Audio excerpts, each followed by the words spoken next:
Hey, good morning. As we continue to take our tithes and offering this morning, we just want to jump into this series, and it's okay. You guys can, I feel like I'm pretty confident y'all can multitask and take offering at the same time. So we're going to do that. Again, just thank you again for being such consistent givers. What we do around here and really enables us to fund all of the things that we need to do with our children's and our youth and our adult ministries and benevolence. And soon we're working on some things that'll help you guys understand where your offering goes a little bit more consistently, so be watching for that. But I'm just glad that you're here. I'm thankful for this church. I'm thankful for each one of you, and we are really just been talking about church in general. If you're just joining us for the first time today, or if you're just watching online for the first time, the last several weeks, I've been in a series called The Church, and it really just talking, about once a year, I like to just kind of get really honest with ourselves and talk about what church is, why we do it, why you guys show up in the morning, why do you guys get up on a Sunday morning and get your kids ready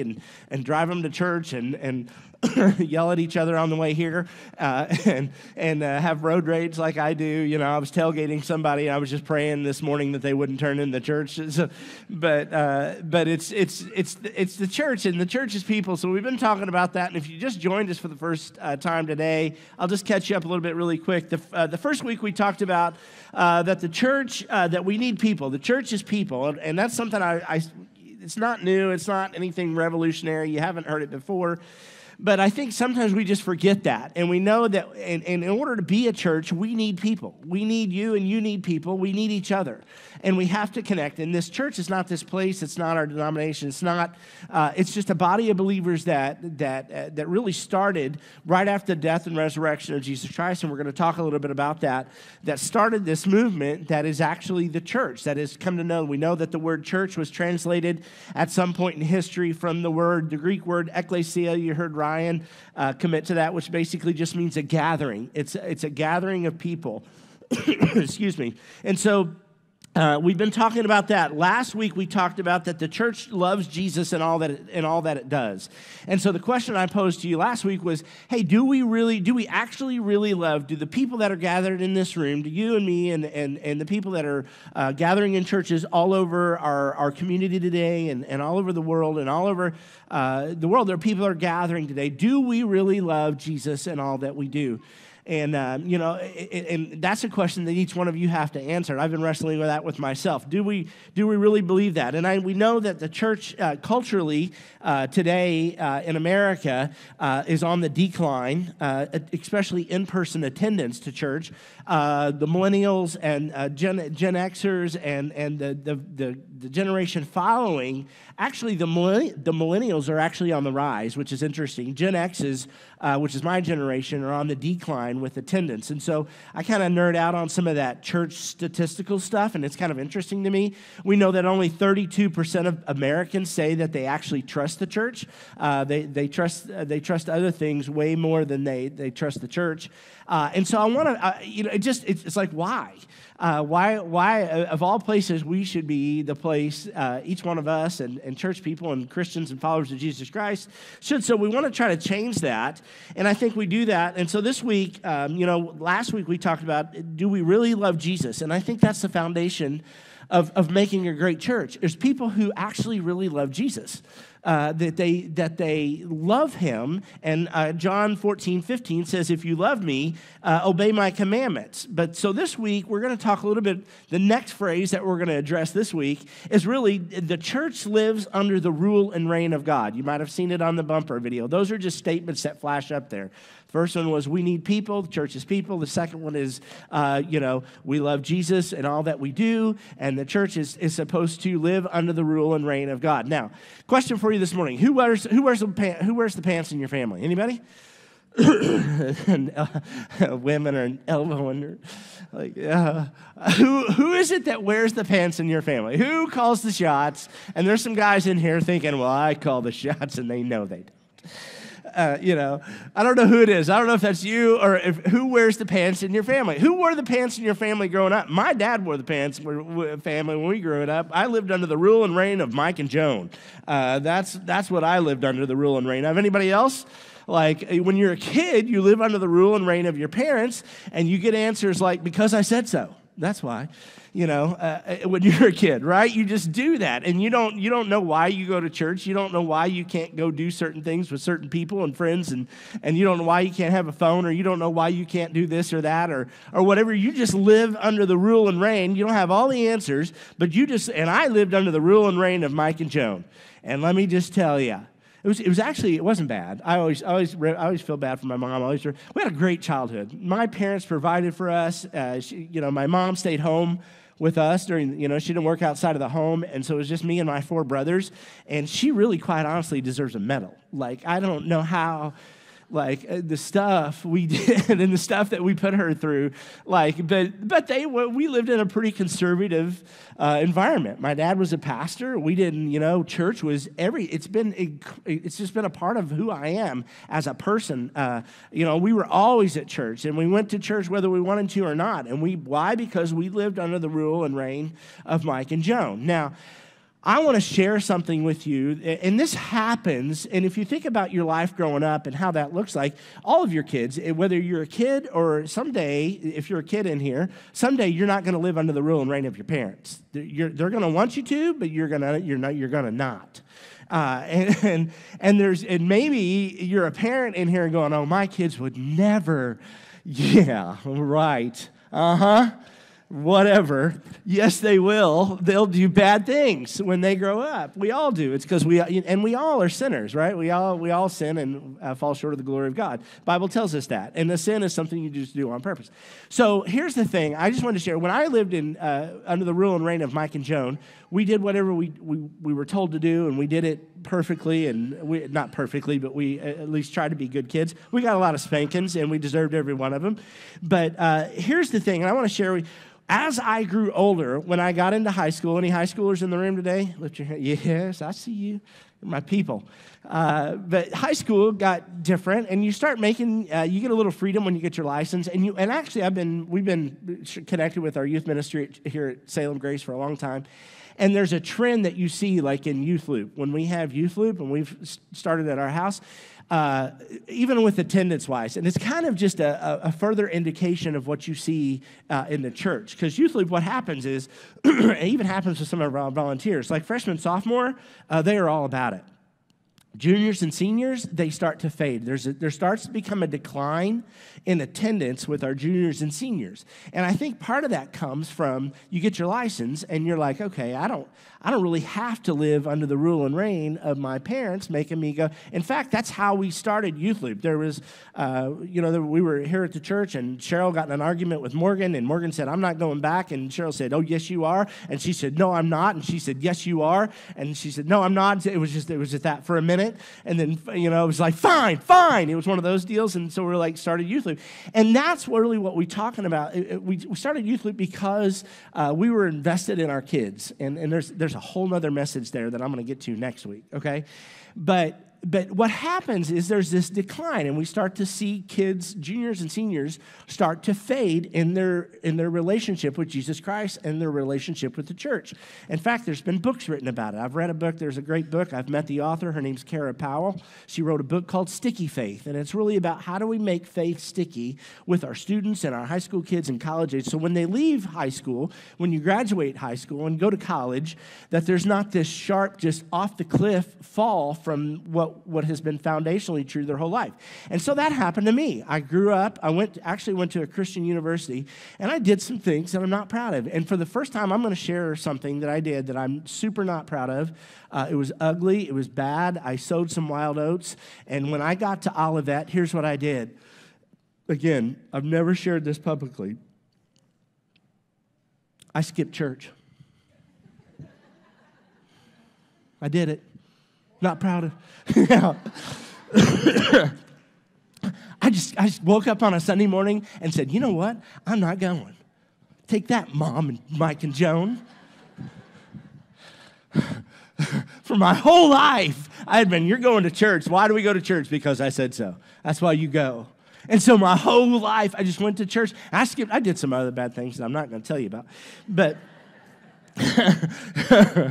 But I did skip church more than once, and I just chose not to go, and I chose that it wasn't important in my life, and I'm like, I'm not going to go because I don't have to. For the first time in my life, I am a grown-up, and I don't have to go sit in church and listen to somebody and be bored to tears. And so I about tripped myself. I'm going to tie my shoe real quick so that doesn't happen. So that's what I did. I skipped church. And so we grow up and we make decisions on our own, and we are learners in this faith journey. At some point in time, it has to be something that each one of us make for a decision for ourselves. Like, hey, there's something to this. I believe Jesus is who he said he is. And because of that, I want to be connected with people who are like-minded, and I want to sit next to those people on a Sunday morning and try to learn something and be better. That's what ultimately should happen.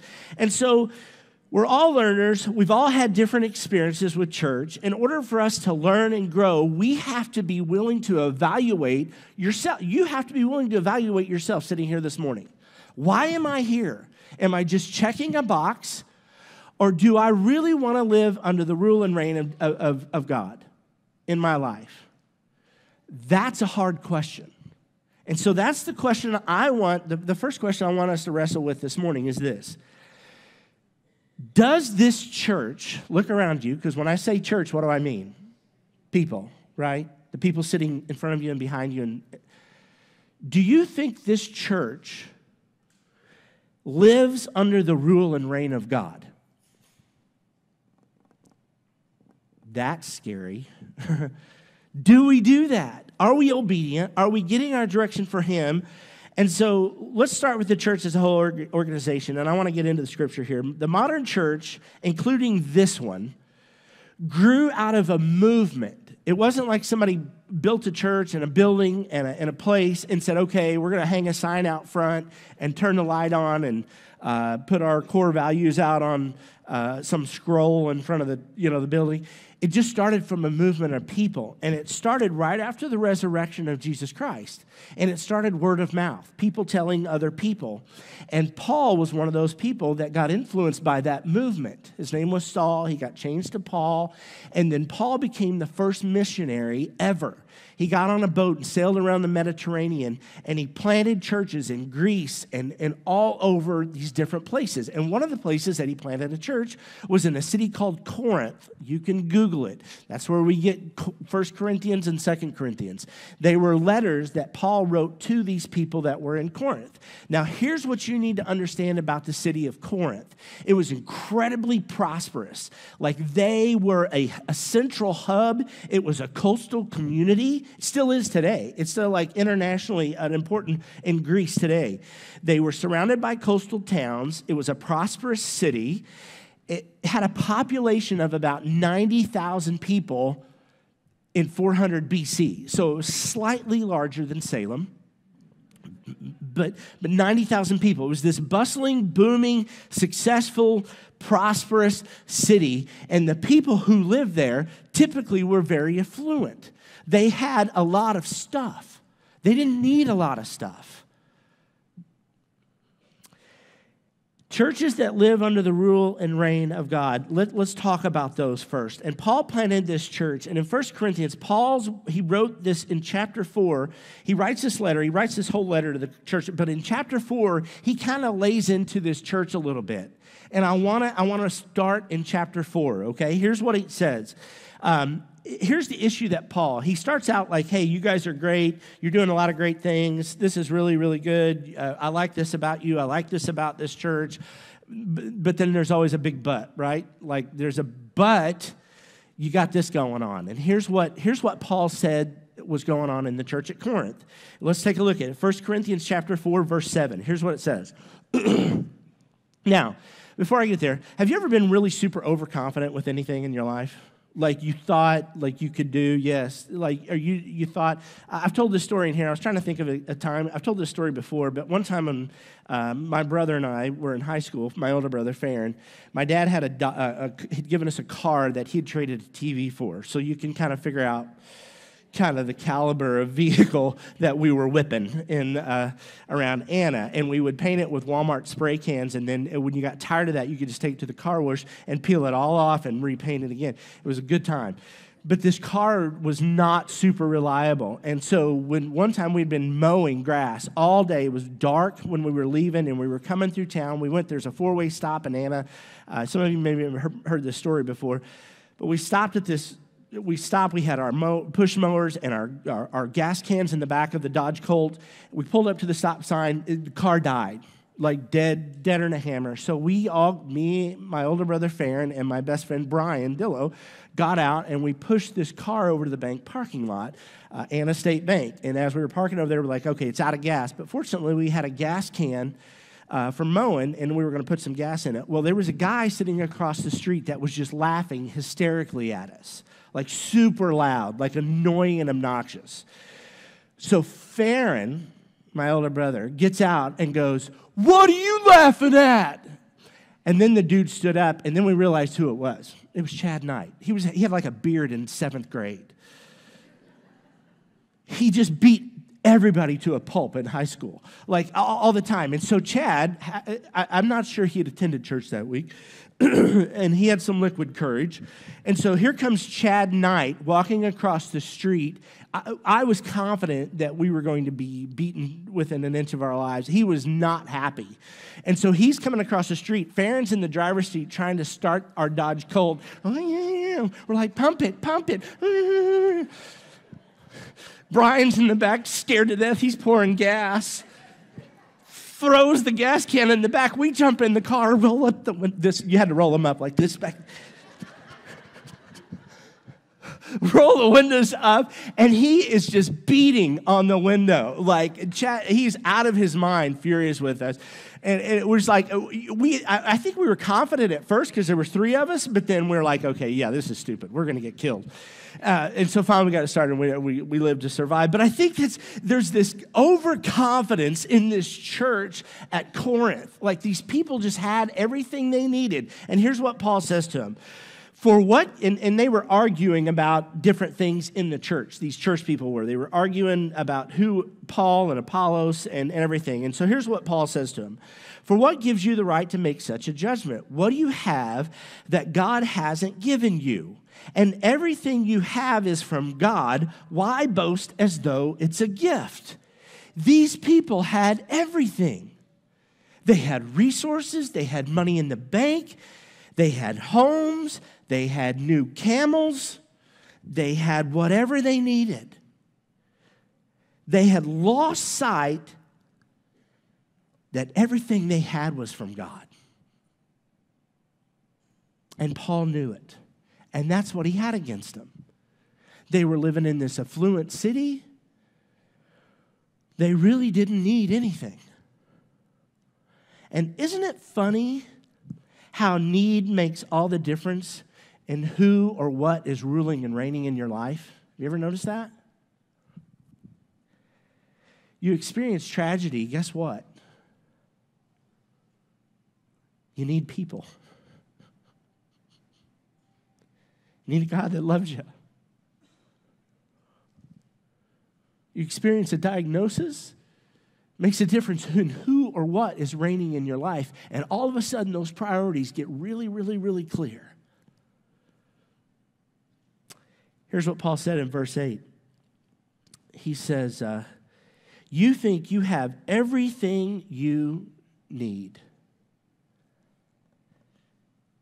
You think you are already rich. You have begun to reign in God's kingdom. Now this particular sentence is super important.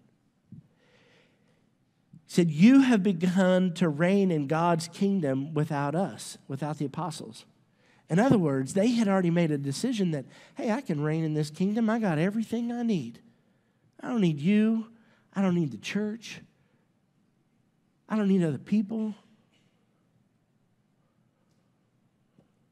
He said, I wish you were already reigning, for then we would be reigning with you. And if you didn't pick that up, that's sarcasm. Paul was letting them have it. And the Corinthians were strong and respected in the community. And Paul and the apostles lived in poverty. They were often beaten. They didn't have a home. And the perspective changes who rules and reigns in your life. This church was living under the rule and reign of their own abilities.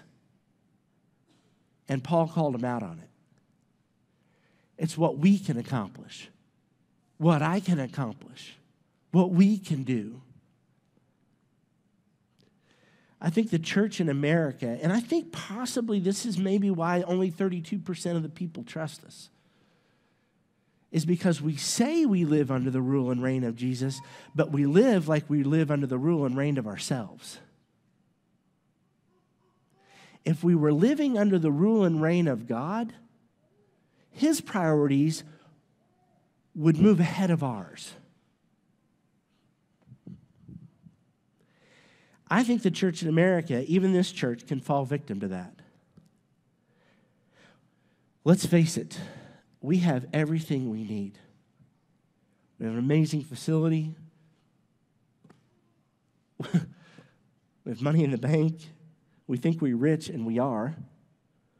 And I wonder if sometimes we are living under the rule and reign of the balance sheet or the attendance on the wall or our own abilities and what we can accomplish versus what He wants to accomplish through us and through our obedience.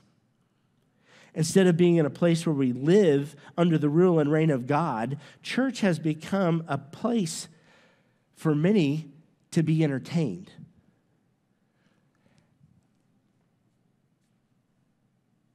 Now, I love church history, and I love to look back and see the changes that has happened in church as a whole. One of the movements that came about 20 years ago, 15, 20 years ago, really started, was this movement of being an attractional church and what they call a seeker-friendly church, okay?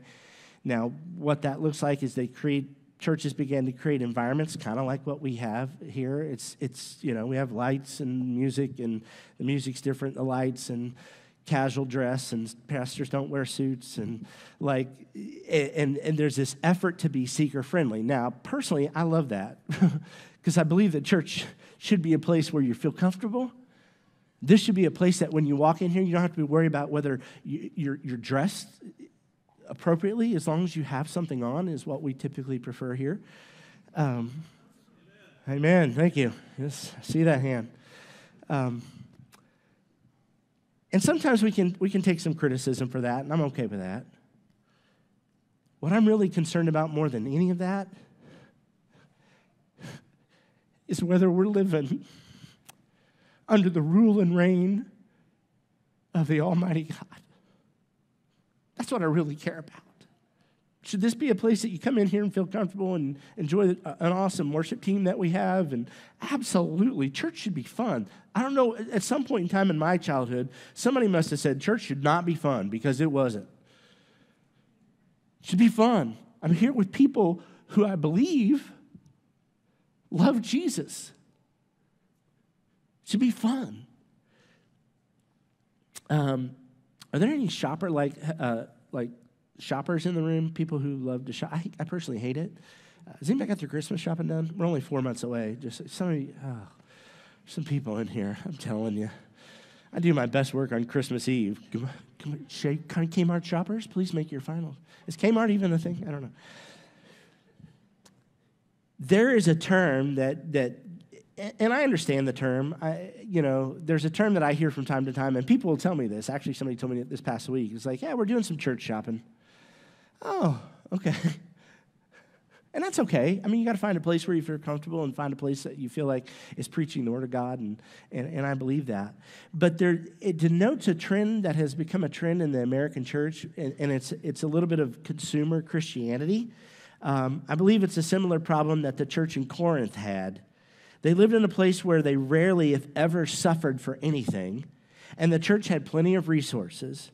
And I read a quote this week that was just great from Joe Terrell, and I don't know if you know who he is, but he's an author. It says this: in the end, consumer Christianity becomes a self-serving religion where the weekly highlight is a short concert and a lecture on Sunday morning. It's a recipe for spiritual disillusionment and a formula for shallow faith. Now, what's that mean? I think if all you want to do is just come in here and hear some great music and maybe hear somebody and make your determination about church on whether or not my sermon was good or not, you're missing the whole thing. It's not about that. It's about growing and deepening your relationship with Jesus Christ. The question I want to explore more than do we as a church live under the rule and reign of God, the question I want to explore this morning is a little bit more personal, is are you living under the rule and reign of God? You personally, me personally. Who or what wears the pants in your life? Do you rule and reign over yourself? Do you submit to any other authority in your personal life? Are you allowing a circumstance, a situation, a habit, a person to rule or reign in your life? At some point in time in our life, we tend to take over like we did when we were in junior high or seniors in high school. We tend to take over the rule and reign of our lives as adults. It's pretty common among teenagers. We see that, but we begin to explore the kingdom of me, which drives many of our decisions, versus the kingdom of him. There's another quote by the same guy. He says this: instead of church becoming a place where people of God are equipped for works and service, showing up to church becomes an end to itself. And instead of becoming a launch pad into the world, Christianity becomes a belief system that insulates us from the world. This should be a launch pad. Like what we do here on Sunday morning, and I know maybe I'm not the most inspiring guy to inspire you to go out and live your faith, but that's really what I want from this place, is that each one of us makes a determination and a decision that says, you know what, I'm going to live under the rule and reign of God. And I'm going to gather with a bunch of people that I kind of like. Maybe some of y'all don't. I don't know. I like y'all.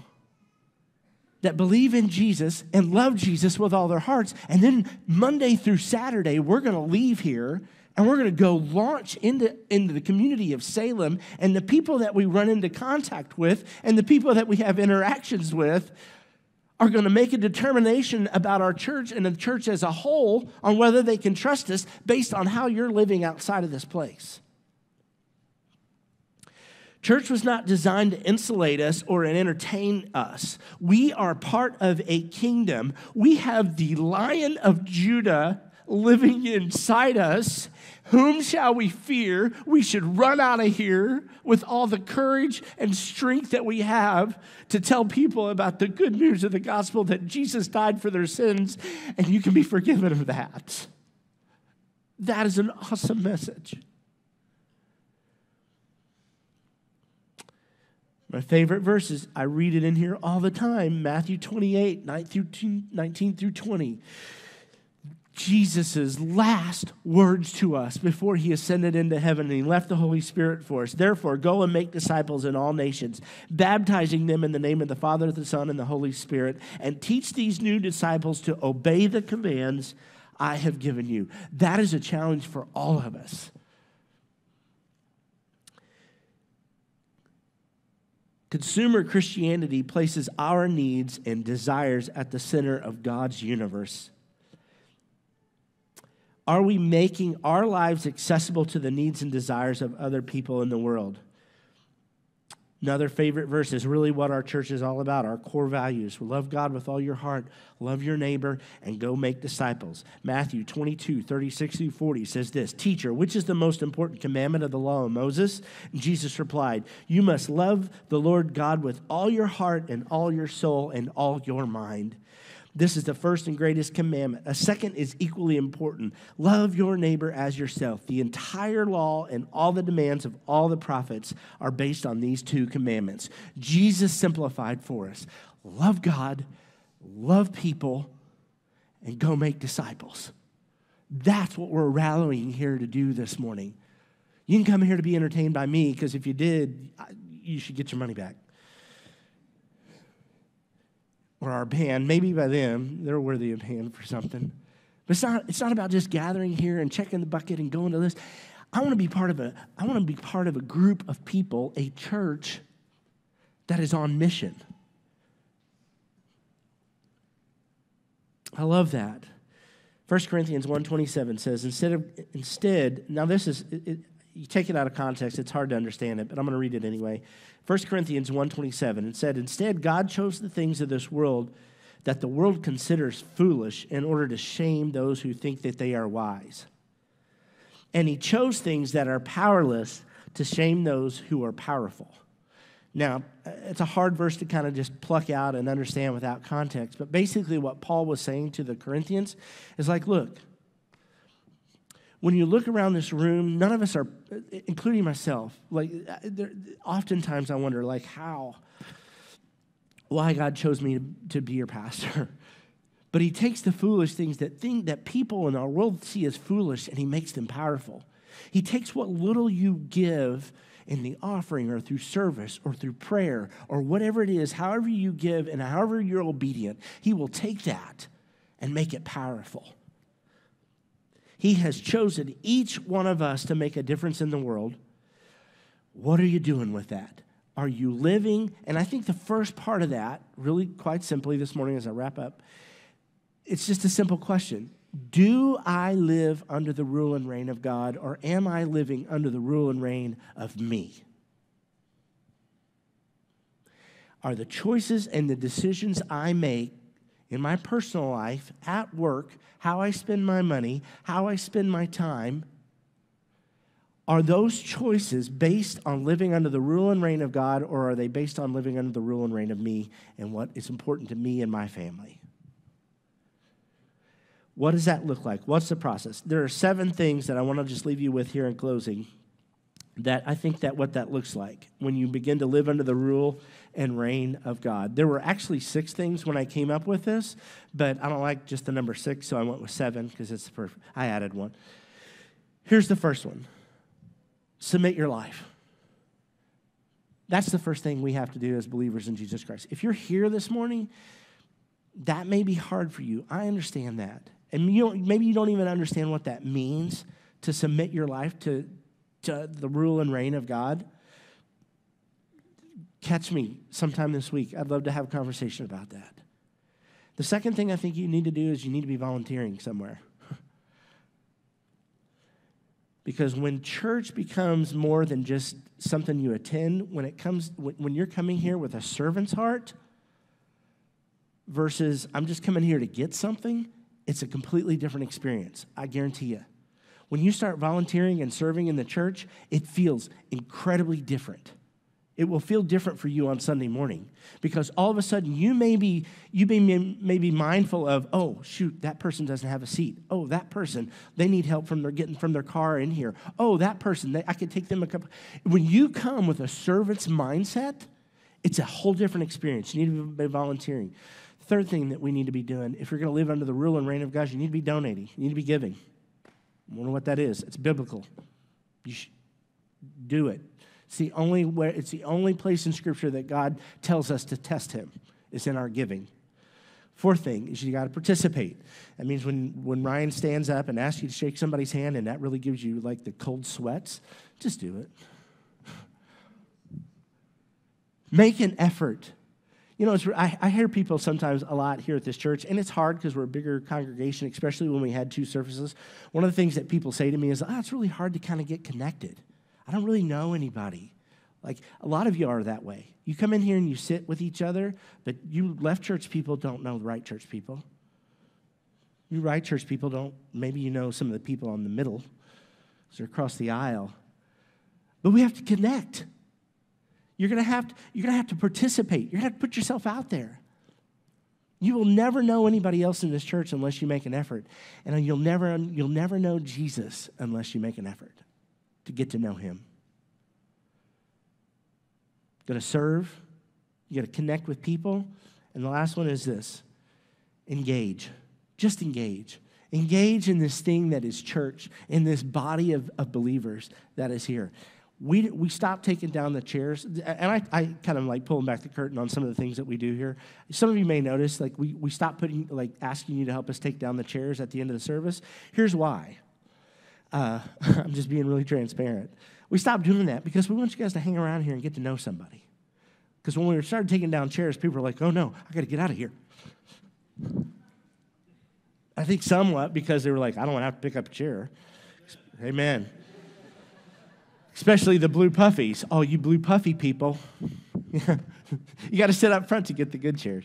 But we stopped doing that because we want this to be a place where you engage and connect with the church, which is the people that are sitting beside you and in front of you and behind you. And we want you to invite other people to be part of this community that lives under the rule and reign of God, who is obedient and are putting him first in their lives. That's the challenge for our church this morning, is that we will be a church that actually lives under the rule and reign of God, despite having everything we need.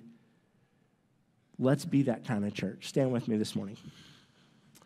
Father, thank you so much for this place. Thank you for these people who have gotten up and have come here. Lord, I just pray that we would begin to build community, that we would begin to build this connection, that we would be listening for the rule and reign of you in our hearts, and that we would be obedient to that we would put you first, that we don't just come on Sunday to be entertained or to be, whatever, Lord. I just pray, Lord, that when we come here, that we rally with other people, that we gain our strength from people around us when we're hurting, when we're grieving, when we're facing a difficult week, Lord, that we can lean into this group of people who we know care about us, and let us care about each other, Father.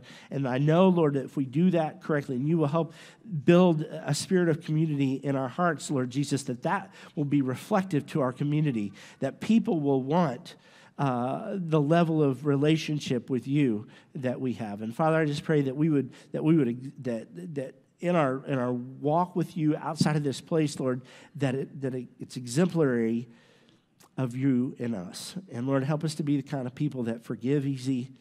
Lord Jesus, help us to be the kind of people that are able to withstand temptation, to be the kind of people that offer grace and forgiveness and are benevolent and giving and give out of a generous heart. Lord, thank you for this place, for these people, for this church. Thank you for your church this morning, and thank you for dying for each and every one of us. Help us to have a great week, Father. In your name I pray. Amen. Have a fantastic week this week. Thanks for being at church this morning. Stay around and meet somebody you don't know. Have a good week.